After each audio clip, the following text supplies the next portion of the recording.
Hello and welcome back to the Ollie Mudkip channel. We are back and it's the first kind of rating and talking about clubs specifically that we've done in a while. Since I've kind of come back and done more content, it's been much more rant content, but the first time we're actually doing like a kind of challenge video, kind of picking things.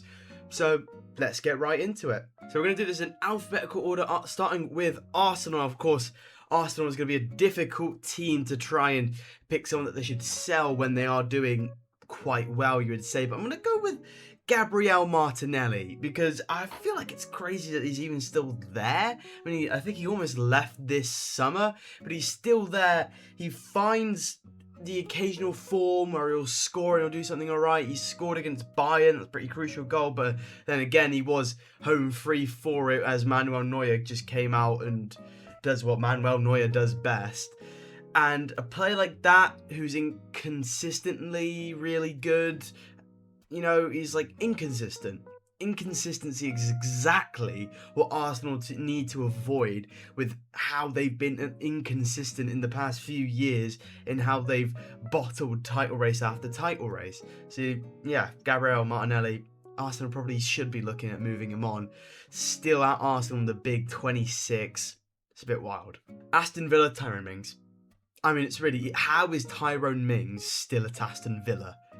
I mean, he got promoted with them, man. Like, how the fuck is Tyrone Mings still at Aston Villa? They're now fighting for Champions League. He's not at that caliber. They need to get rid. How old is he now? 34, 35? He probably should go.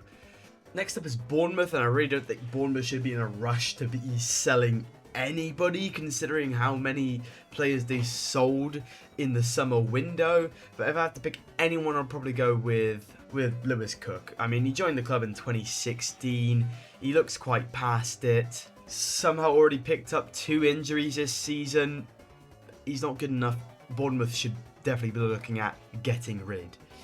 For Brentford, I'm going to go with Ethan Pinnock, with him only having 5 appearances in all competitions this year for Brentford. He joined the club in 2019 when the club was, 2 or 3 years away from getting to the Premier League. They're now Premier League regulars at this point, and I think if they're going to continue with that, Ethan Pinnock is not up to the standard of someone that Brentford should really have. I don't really think that it's a desperate thing for anyone to be sold from Brentford, but if you're going to look at anyone that has to be sold, you're going to go with Ethan Pinnock. Well, moving on to Brian, it would be Webster, but he's done his ACL, meaning that he's not going to be able to be sold this January. So instead, I'll look to Joel Veltman, who's 34 now, and he's probably bringing up the average age of Brighton from about 5 to 20. They probably should look to move him on. He's been at the club since 2020, 6 years now he's been at Brighton, and it's probably time to let him go. Burnley, I mean, it's not a great team in general. They're looking at getting relegated, but if you have to pinpoint anyone that they should sell this January, you've got to be looking at Ashley Barnes. He just screams dead. 36 years old, 4 games in all comps. Just get him gone. Chelsea next, and it's hard to pick just one player in a squad of about 58 to actually sell. Ideally, you would be looking at Mudryk, but how are you going to sell a player who cannot play football for the next, a year and a half, and is a runner now? He's not even a footballer anymore. He does running. You can't really sell that this January. So instead, I'll go with Robert Sanchez, who's now 28 years old and is a complete liability for Chelsea. They need to sell him and get someone actually reliable. A squad size of about 50, and yet they've got 5 keepers and none of them are any good. They had Petrovic, who was good, and they sold him. I mean, Sanchez got to go and got to replace him with someone much, much better.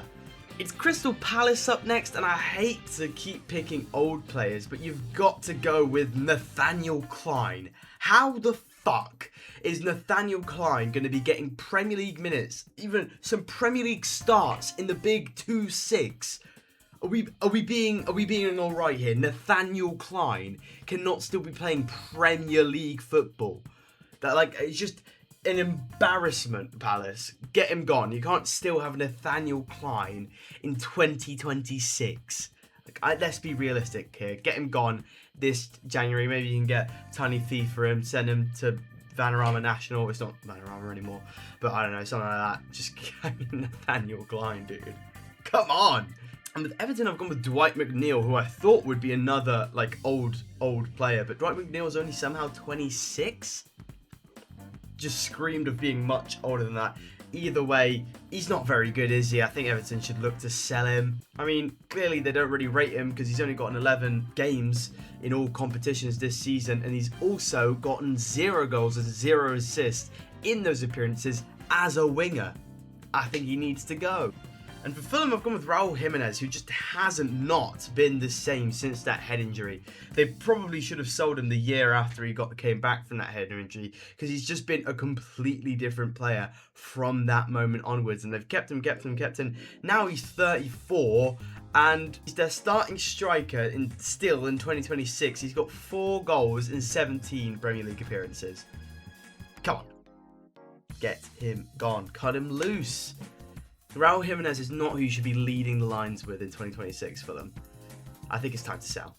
Leeds United, and I think they've got to get rid of Meslier. He's 25 now, and he's not coming to that potential that many thought he would do. The wonder kid goalkeeper that everyone thought he was going to be. He's not been that. He's 25 now, and at times he's looked like a liability. I think he could thrive. I think he really could thrive at a different club, but I think at Leeds, it's not working out. He's not their starting keeper anymore even. He cannot be a backup keeper, I don't think. I don't think it's fair to Illan Elliott. I think he's better than that. He showed glimpses of brilliance. He's got to go. If you don't trust him anymore, get him gone. That's how it's got to be. Liverpool Chiesa. Chiesa needs to leave. Chiesa needs to leave Liverpool. He almost did in the summer. He stayed, and he was getting some minutes, and he was being one of the most crucial components of that Liverpool side. At the beginning of the year, when they were getting all those last-minute goals, I think 2 of them were Chiesa. He's been good for them. He's not being trusted. He needs to go somewhere else, somewhere where he can thrive. Maybe to Tottenham. I'd absolutely take Federico Chiesa, but either way, Liverpool need to get rid of Chiesa. They've been so clear in the fact that they just don't trust him. So don't have him. Let him go. He's too good to be a bench warmer. He's too good to be a rotation option. He needs to be starting at a top team. That's just how it's got to be. His injury proneness is only going to get worse if he isn't getting consistent minutes. So cut him loose. Manchester City, and it's got to be James Trafford. Thogden's brother needs to find some freedom. He went in there looking to be the main keeper at City once Ederson would leave. Suddenly, Donnarumma's come in, they've sold Ederson, and Trafford is still the backup. Obviously, he's had some mistakes for City. He's come in and he's looking to just slowly pass over Ederson, and in comes Donnarumma, and suddenly he's the backup still, and he's going to be the backup for a long time. He's number 2 behind a keeper that's only 3 years older than him. He's not going to be a starting goalkeeper for City for so long. I know he's only just joined this summer, but he needs to leave. City have 5 goalkeepers.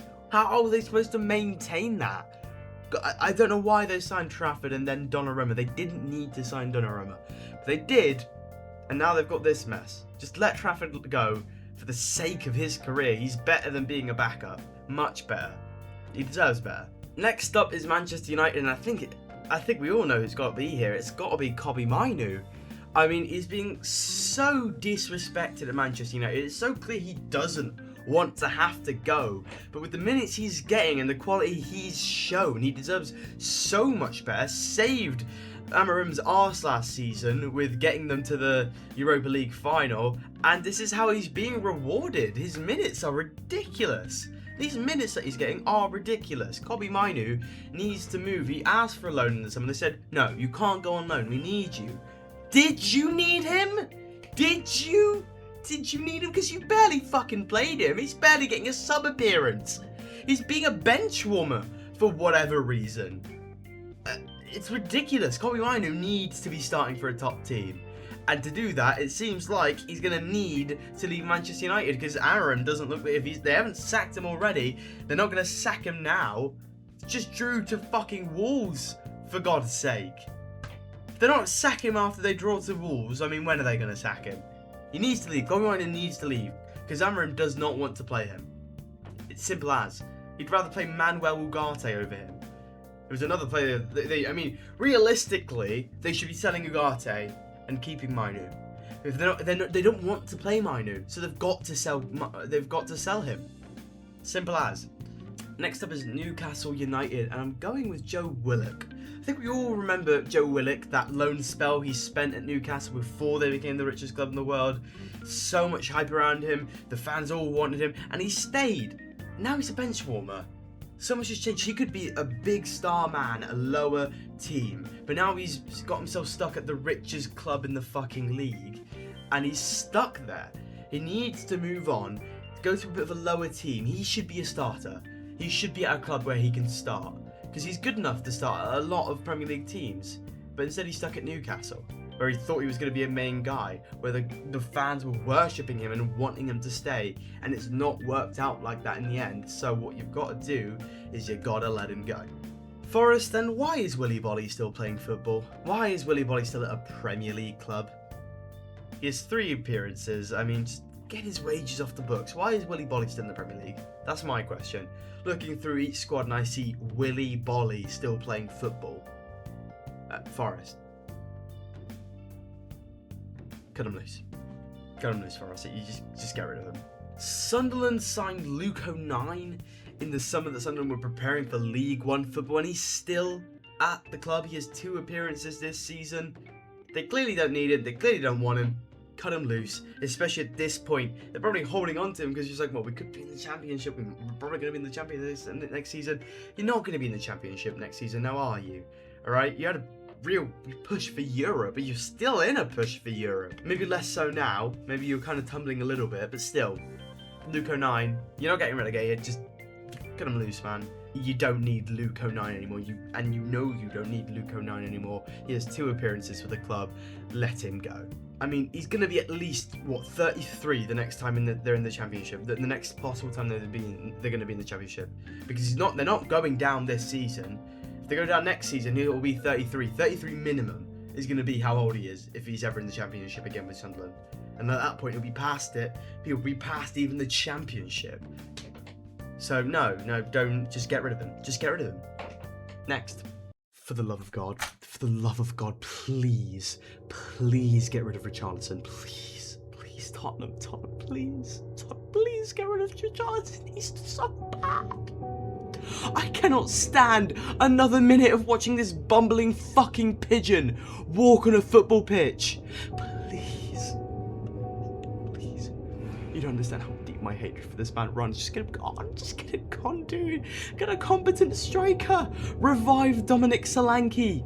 Revive him from the dead. I don't know where the fuck he is. Just get rid of Richarlison. Why is he playing every minute? Please. I need him gone. West Ham. I'm gone with Guido Rodriguez. I remember very well last summer. West Ham, they brought all these players. They brought Nicholas Fulgroup. You've got Guido Rodriguez, and they fucking stank up the league. I really didn't expect that. I was thinking that they were going to be on the trajectory that Aston Villa are now currently on, but instead they're probably going to be in the Championship next season. So you've got a reminder of that summer. Guido Rodriguez, get him gone, cash in before you're in the Championship. Just get rid of him, man. It's just a reminder of everything. I think Wolves should be selling Jose Sarr, Sam Johnstone, Bentley, Totti, Krejci, Agbadu, Bueno, Mosquera, Bueno, Wolfram, Chechoa, Hoover, Doherty, Andre, Gomez, Bellegarde, Manetzi, Gomez again, Lopez, Cherewa, Gonzalez, Arias, Strand-Larsen, Arak Dare, Chan, and Fraser. And while they're at it, sell the whole club. It's a wrap. Just restart from the National League North or below. Restart from the Isthmian Premier League South West Division. Yeah, it's so over, dude. You have 3 points at the halfway. 3 points. We are. It is 2026, and you don't have a win. Just liquidate the team. It is so over. Just get it all done with. Just Well, there you have it. That's every single team in the Premier League and who they should sell this January. I hope you enjoyed the video. We've got a lot coming, specifically a Rayo video essay that I am super excited to get done. I've recorded it. I wrote an entire 3,000 word script in a matter of 2 days. That's how locked in and so excited for it I was. I am thinking of making a Tottenham essay, a video essay, a lot on the horizon. Got another transfer window type video, but talking about the summer window and giving a retrospective on how everyone's transfer window realistically went. So yeah, I'm super excited to share all that with you. I am in this room. You may notice an incline in mic quality. I am on a better setup here. Might be in the other one sooner or later. I probably should have recorded that video essay at this setup, I'm realizing now. But hey, I think it's still going to be good. Thank you to absolutely everybody who's watching this video, though. I have been OllyMudkip, and I will see you all next time. Goodbye.